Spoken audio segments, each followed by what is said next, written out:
Pemirsa, Kabar Banjarmasin kembali hadir menjumpai Pian. Kali ini Lone Ulunzal di Ariandi. Sejumlah berita aktual dan beberapa informasi menarik lainnya telah kami siapkan gasan Pian. Berikut berita utama hari ini.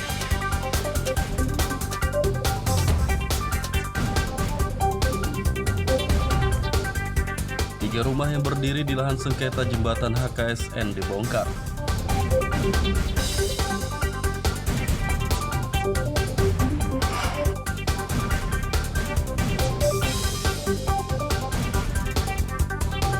Pelajar SMK Negeri 1 Tapin Selatan mengeluhkan jalan rusak sepanjang 4 km.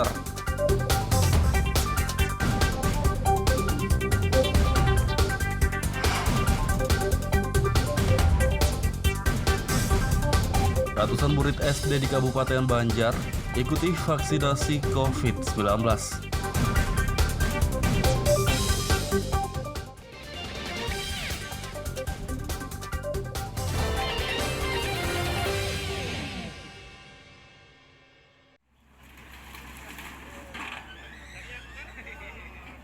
Meski sengketa lahan jembatan HKSN masih bergulir di Pengadilan Negeri Banjarmasin, pemerintah setempat tetap membongkar 3 rumah warga yang berdiri di lahan tersebut.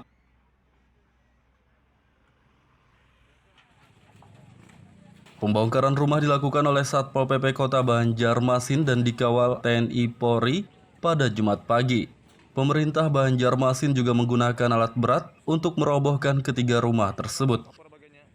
Dijelaskan oleh Kasatpol PP Banjarmasin Ahmad Muzain, pembongkaran sesuai aturan karena pihaknya telah memberi surat peringatan SP 1, 2, dan 3 kepada pemilik bangunan.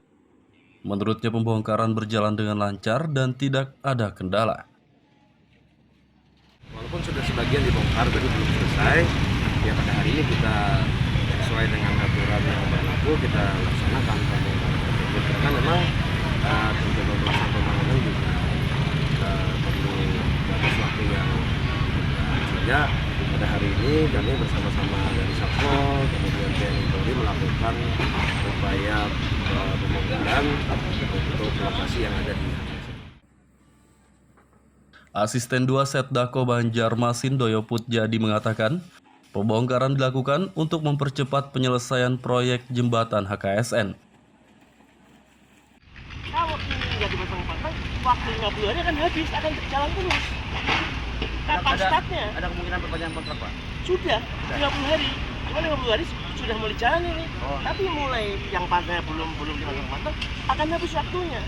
Nah ini yang maksud kita perlu ada penyegeraan untuk segera melakukan pembangunan. Tentunya kita tidak asal bongkar melalui prosedur mekanisme yang dibolehkan secara regulasi atau peraturan undang-undang. Kita sudah konsul. Sebelumnya pemilik rumah mengajukan gugatan ke Pengadilan Negeri Banjarmasin karena tidak sepakat dengan biaya ganti rugi yang ditawarkan oleh pemerintah. Dari Kota Banjarmasin, Lutfi Darlan dan Fudael melaporkan.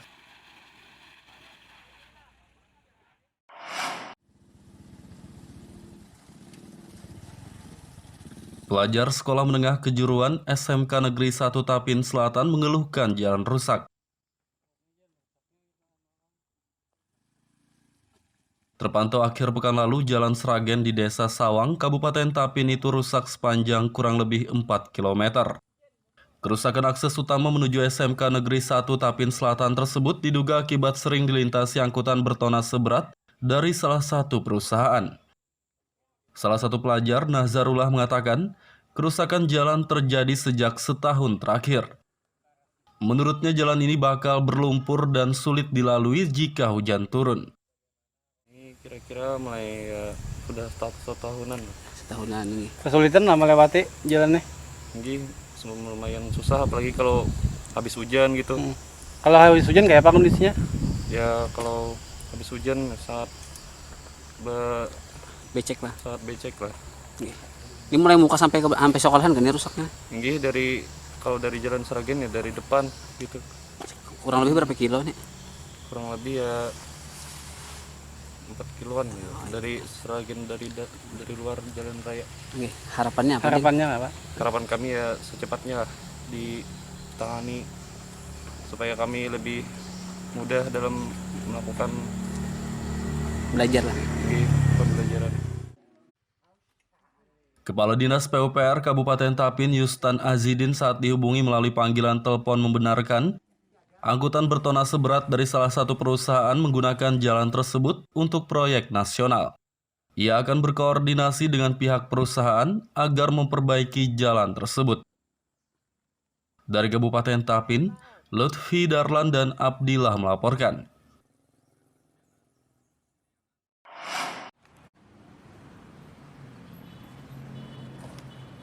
Air hujan kerap menggenangi lapangan tenis 30 November di kawasan Perintis Raya Kabupaten Tapin dalam beberapa pekan terakhir. Lapangan tenis indoor atau dalam ruangan itu digenangi air hujan akibat atapnya yang rusak. Terpantau akhir pekan lalu atap berbahan terpal itu telah robek dengan ukuran sekitar 5 kali 3 meter. Salah satu warga, Ihsan, menjelaskan, kerusakan atap tersebut membuat para atlet terganggu saat latihan. 2 atau 3 bulanan lah. Asalnya kayak apa itu? Asalnya sedikit aja lah.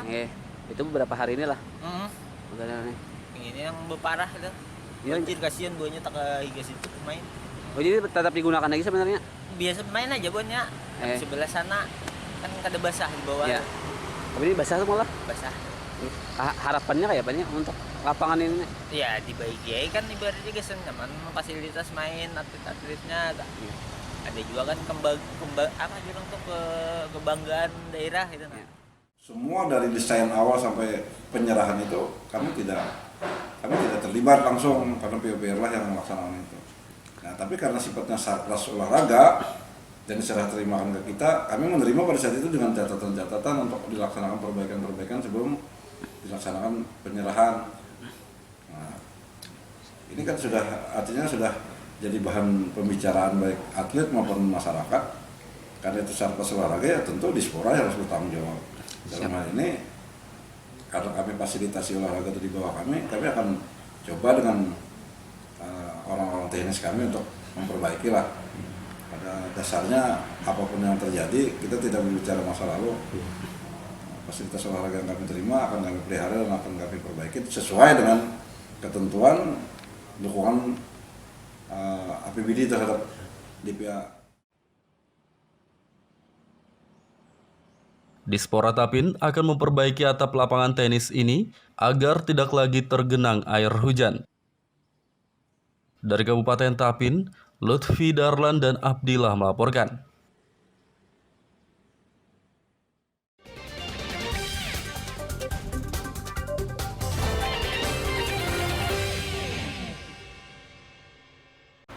Pemirsa masih bersama kami dalam Kabar Banjarmasin.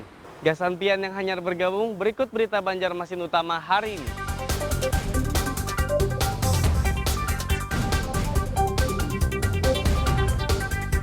Tiga rumah yang berdiri di lahan sengketa jembatan HKSN dibongkar.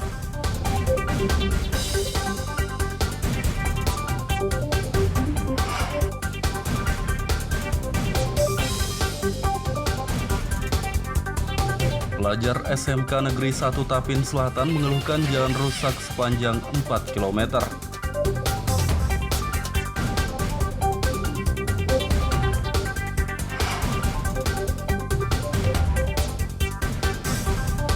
Ratusan murid SD di Kabupaten Banjar ikuti vaksinasi COVID-19.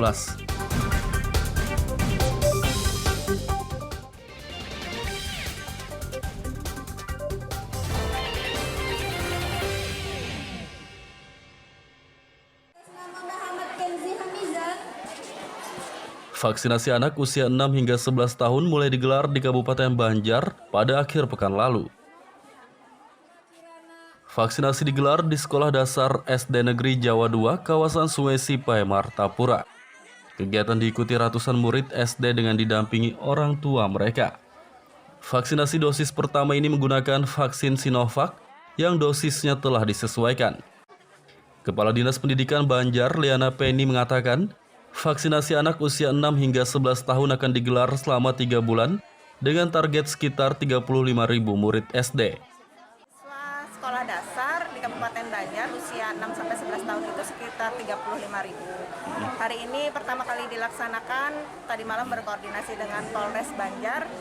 Kita insya Allah akan dilaksanakan kick-off-nya pada hari ini di SD Negeri Jawa 2 Martapura. Mudah-mudahan banyak karena walau mendadak ternyata antusiasme dari siswa dan juga orang tuanya itu sangat besar. Mudah-mudahan 200 tercapai lah pada hari ini. Pemerintah menyediakan bingkisan hadiah untuk menarik minat anak agar mau mengikuti vaksinasi. Selain itu ada sejumlah relawan menggunakan kostum pahlawan super seperti Spider-Man dan Batman yang dapat diajak bersuah foto. Dari Kabupaten Banjar, Lutfi Darlan dan Fahmi melaporkan.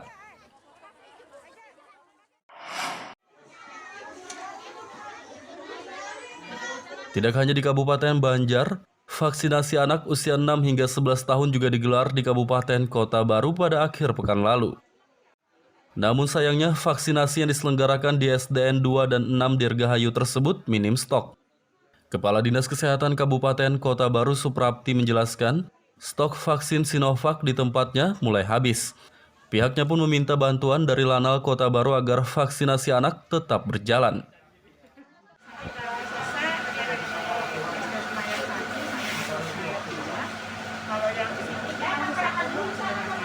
Jadi harapan kita sebenarnya dari hari kita 38 anak sekolah yang bisa tercapai dari 1 sampai 2. Kenapa? Karena PPM kan udah mau mulai, ini salah satu syaratnya memang harus divaksin.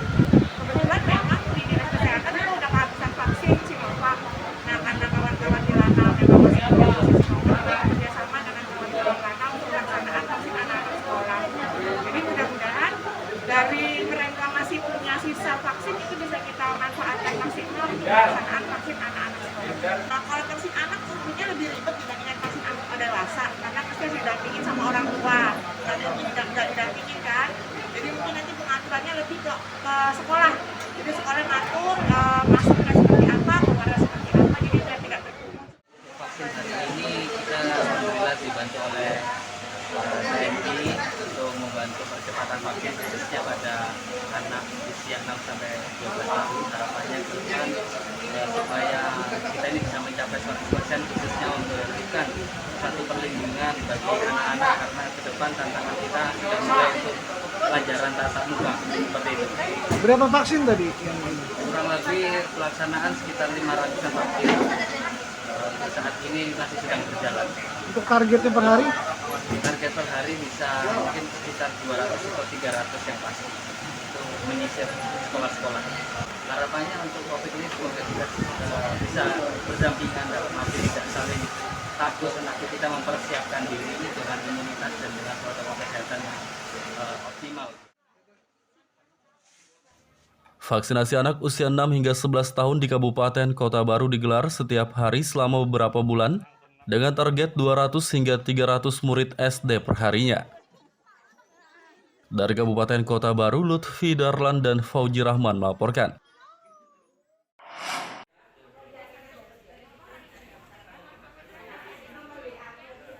Vaksinasi warga lanjut usia lansia di Kota Banjarmasin digencarkan oleh pemerintah setempat untuk mempercepat capaian targetnya.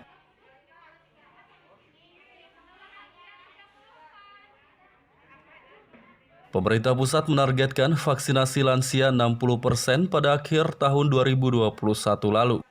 Namun hingga kini vaksinasi lansia di Kota Banjarmasin baru mencapai sekitar 45%. Untuk itu vaksinasi lansia pun kembali digencarkan di semua puskesmas se-Kota Banjarmasin.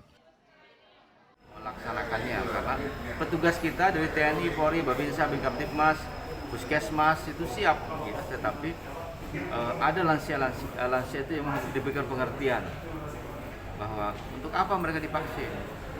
Sementara kan ada target sasaran yang harus kita inikan. Nah, rekomendasinya adalah vaksinasi Sinovac.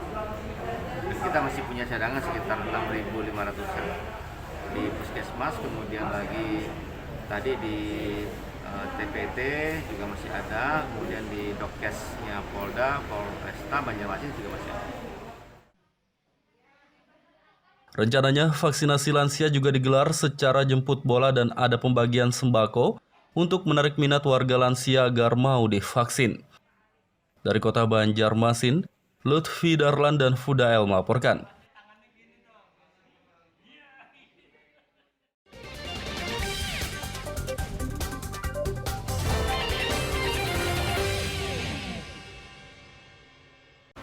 Pemirsa masih bersama kami dalam Kabar Banjarmasin. Gasan Pian yang hanyar bergabung, berikut berita Banjarmasin utama hari ini.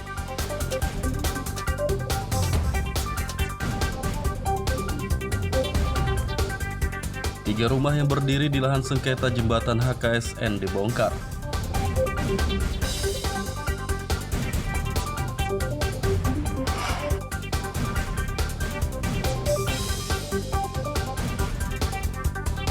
Pelajar SMK Negeri 1 Tapin Selatan mengeluhkan jalan rusak sepanjang 4 km.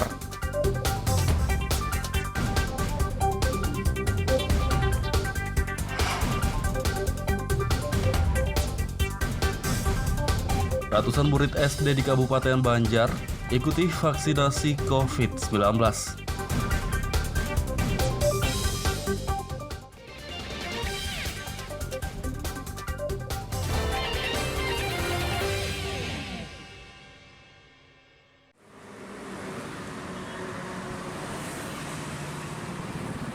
Wacana pemekaran gambut raya dari Kabupaten Banjar mendapat persetujuan 98% warga dari 6 kecamatan. Pembentukan gambut raya sebagai kabupaten baru di Kalimantan Selatan ternyata telah diwacanakan sejak belasan tahun silam. Rencana pemekaran itu muncul karena 6 kecamatan yang termasuk dalam kawasan gambut raya jaraknya sangat jauh dari ibu kota Kabupaten Banjar, Martapura. Panitia pembentukan Kabupaten Gambut Raya, Taufik Arbain menjelaskan, pihaknya telah melakukan kajian dan penelitian tentang aspek geografi, kewilayahan, hukum, potensi ekonomi, sosial budaya, politik, dan keamanan. Menurutnya dari hasil kajian dan penelitian tersebut, Gambut Raya memenuhi syarat untuk menjadi kabupaten baru di Kalsel. Selain itu, 98% warga di 6 kecamatan yang masuk wilayah Gambut Raya juga setuju.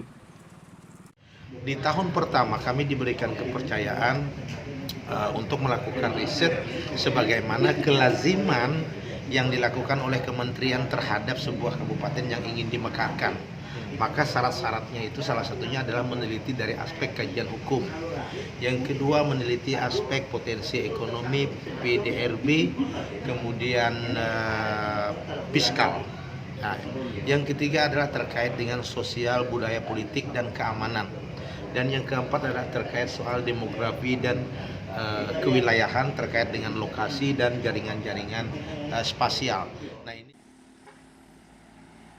6 kecamatan yang masuk wilayah Gambut Raya adalah Gambut, Kertakhanyar, Sungai Tabuk, Alu-Aluh, Beruntung Baru, dan Kecamatan Tatah Makmur. Dari Kabupaten Banjar, Lutfi Darlan dan Fahmi melaporkan.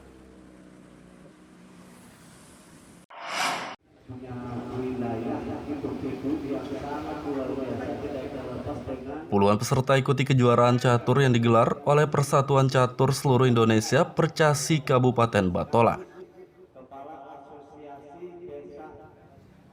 Kejuaraan digelar di Pondok Catur kawasan Handil Bakti Kecamatan Alalak pada akhir pekan lalu.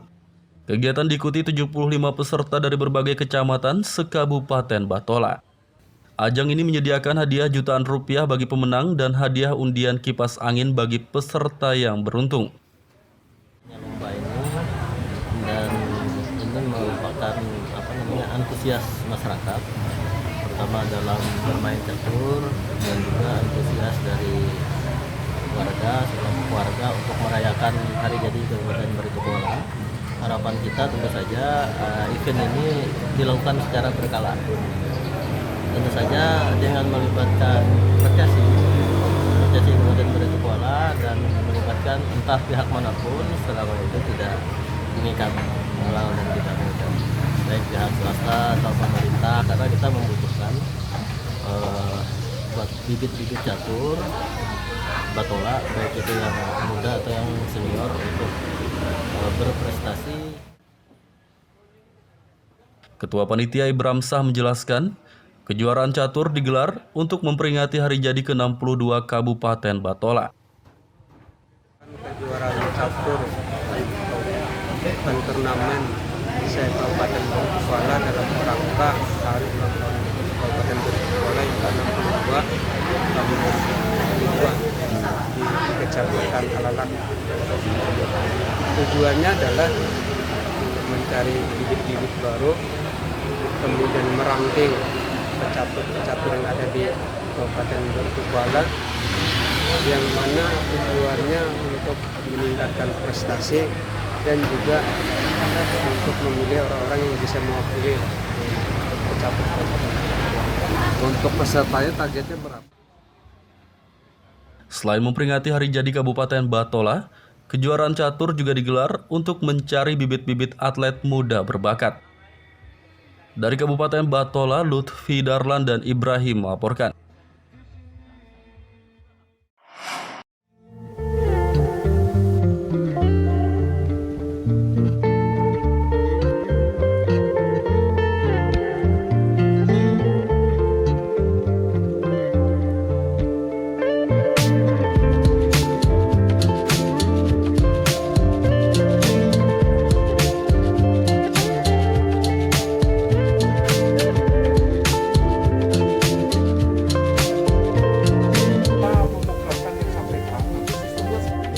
Indonesia punya sosok yang hebat nih. Ada seorang kepala desa bernama Nurmanto dari Desa Karya Maju, Kecamatan Marabahan, yang berhasil membudidayakan tanaman anggur. Atas keberhasilannya membudidayakan tanaman yang sulit tumbuh di daerahnya tersebut, kini desanya akan dijadikan program agrowisata buah.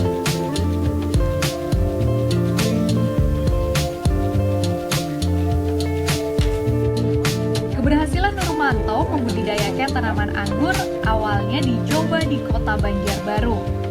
Setelah ditanam selama kurang lebih setengah bulan, tanaman anggur yang ditanamnya tersebut sudah mulai berbuah loh. Dan perkembangan tanaman anggur yang dibudidayakan ya terlihat bagus, sehingga Nurmanto akan membagikan tanaman yang dibudidayakannya ini pada warga masyarakat desanya, sebagai contoh bahwa tanaman anggur bisa tumbuh di desanya.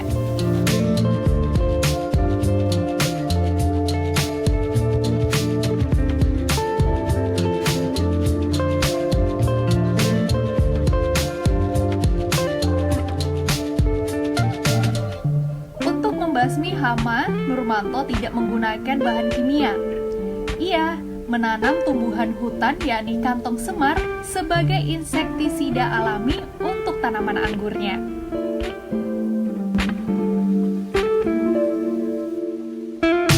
Karena telah berhasil membudidayakan tanaman anggur ini, maka selanjutnya pembudidayaan tanaman anggur akan dianggarkan dengan dana desa untuk dijadikan program agrowisata buah di desanya.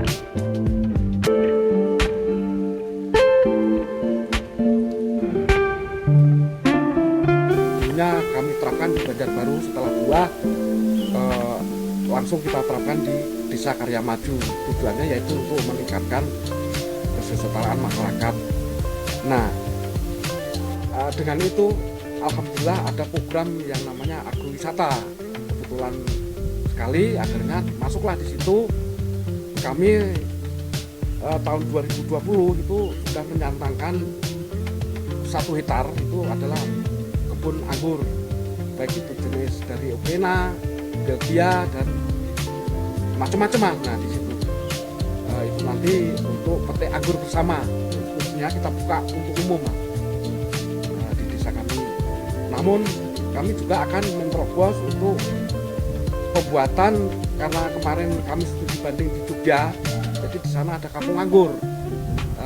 Akhirnya pulanglah, kami ingin mengetapkan di Kalimantan juga ada kampung anggur mas. Jadi nanti jalan-jalan lihat desa itu semua, insya Allah nanti akan kita anggarkan untuk pembudidayaannya, sehingga untuk penambahan kesejahteraan masyarakat. Dengan pembudidayaan tanaman anggur ini diharapkan perekonomian warga Desa Karya Maju ke depannya akan lebih meningkat. Muhammad Muhammad Lutfi Darlan melaporkan dari Batola, Kalimantan Selatan.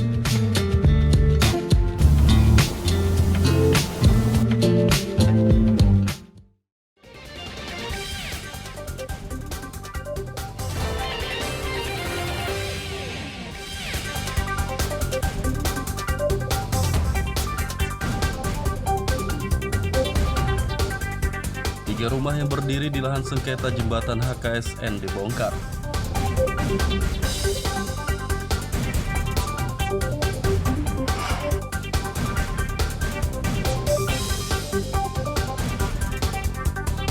Pelajar SMK Negeri 1 Tapin Selatan mengeluhkan jalan rusak sepanjang 4 km.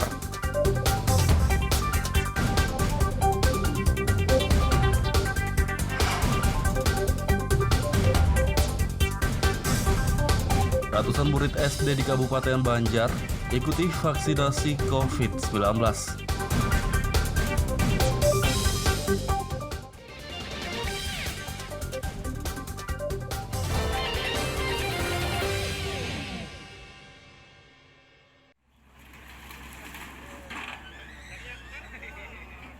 Meski sengketa lahan jembatan HKSN masih bergulir di Pengadilan Negeri Banjarmasin, pemerintah setempat tetap membongkar 3 rumah warga yang berdiri di lahan tersebut.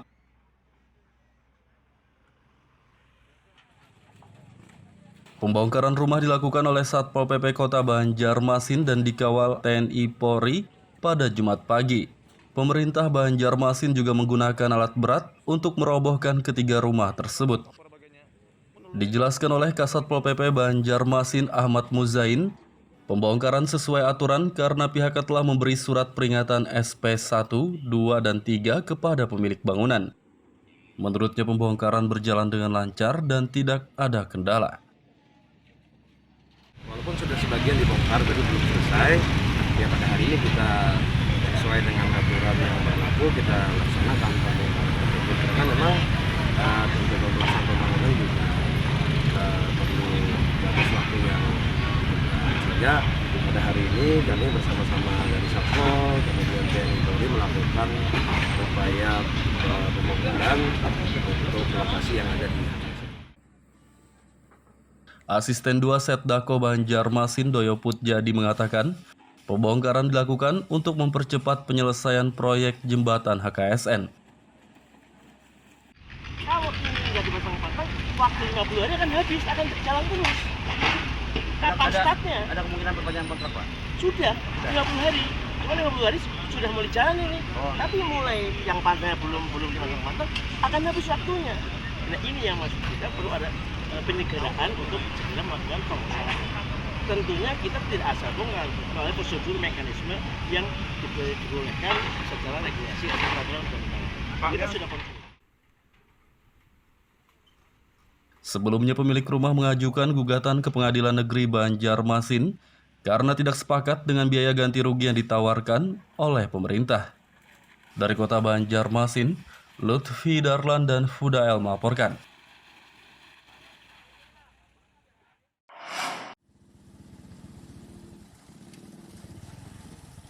Pelajar Sekolah Menengah Kejuruan SMK Negeri 1 Tapin Selatan mengeluhkan jalan rusak. Terpantau akhir pekan lalu, jalan Sragen di Desa Sawang, Kabupaten Tapin itu rusak sepanjang kurang lebih 4 km. Kerusakan akses utama menuju SMK Negeri 1 Tapin Selatan tersebut diduga akibat sering dilintasi angkutan bertona seberat dari salah satu perusahaan. Salah satu pelajar, Nazarullah, mengatakan kerusakan jalan terjadi sejak setahun terakhir. Menurutnya jalan ini bakal berlumpur dan sulit dilalui jika hujan turun. Kira-kira mulai sudah setahunan. Setahunan ini. Kesulitan lah melewati jalannya. Ini lumayan susah, apalagi kalau habis hujan gitu. Kalau habis hujan kayak apa kondisinya? Ya kalau habis hujan saat becek lah. Saat becek lah. Ini mulai muka sampai sekolahan kan ini rusaknya? Ini kalau dari jalan Sragen ya dari depan gitu. Kurang lebih berapa kilo nih? Kurang lebih ya 4 kiloan ya. Dari Sragen dari luar jalan raya. Harapannya apa? Harapannya apa? Harapan kami ya secepatnya tangani supaya kami lebih mudah dalam melakukan Belajar lah. pembelajaran. Kepala Dinas PUPR Kabupaten Tapin Yustan Azidin saat dihubungi melalui panggilan telepon membenarkan angkutan bertona seberat dari salah satu perusahaan menggunakan jalan tersebut untuk proyek nasional. Ia akan berkoordinasi dengan pihak perusahaan agar memperbaiki jalan tersebut. Dari Kabupaten Tapin, Lutfi Darlan dan Abdillah melaporkan.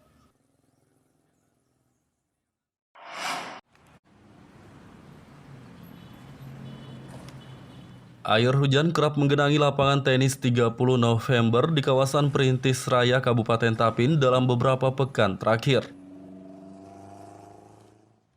Lapangan tenis indoor atau dalam ruangan itu digenangi air hujan akibat atapnya yang rusak. Terpantau akhir pekan lalu atap berbahan terpal itu telah robek dengan ukuran sekitar 5 x 3 meter. Salah satu warga, Ihsan, menjelaskan, kerusakan atap tersebut membuat para atlet terganggu saat latihan. 2 atau 3 bulanan lah. Asalnya kayak apa itu? Asalnya sedikit aja lah. Itu beberapa hari ini lah. Udah nih. Ini yang berparah itu. Banjir, kasihan buahnya tak ke situ main. Oh, jadi tetap digunakan lagi sebenarnya? Biasa main aja buahnya. Sebelah sana kan kada basah di bawah. Iya. Tapi ini basah tuh malah? Basah. Harapannya kayak apa nih untuk lapangan ini? Ya dibaiki ya kan ibaratnya kesan nyaman fasilitas main atlet-atletnya ada juga kan apa juga untuk kebanggaan daerah gitu. Semua dari desain awal sampai penyerahan itu kami tidak terlibat langsung karena PUPR lah yang melaksanakan itu. Nah, tapi karena sifatnya Satgas olahraga dan serah terimakan ke kita, kami menerima pada saat itu dengan catatan-catatan untuk dilaksanakan perbaikan-perbaikan sebelum dilaksanakan penyerahan. Nah, ini kan artinya sudah jadi bahan pembicaraan baik atlet maupun masyarakat. Karena itu Satgas olahraga ya tentu Dispora yang harus bertanggung jawab. Dalam hal ini karena kami fasilitasi olahraga itu di bawah kami akan coba dengan orang-orang teknis kami untuk memperbaiki lah. Pada dasarnya apapun yang terjadi kita tidak berbicara masa lalu. Fasilitas olahraga yang kami terima akan kami pelihara dan akan kami perbaiki sesuai dengan ketentuan dukungan APBD terhadap DPA.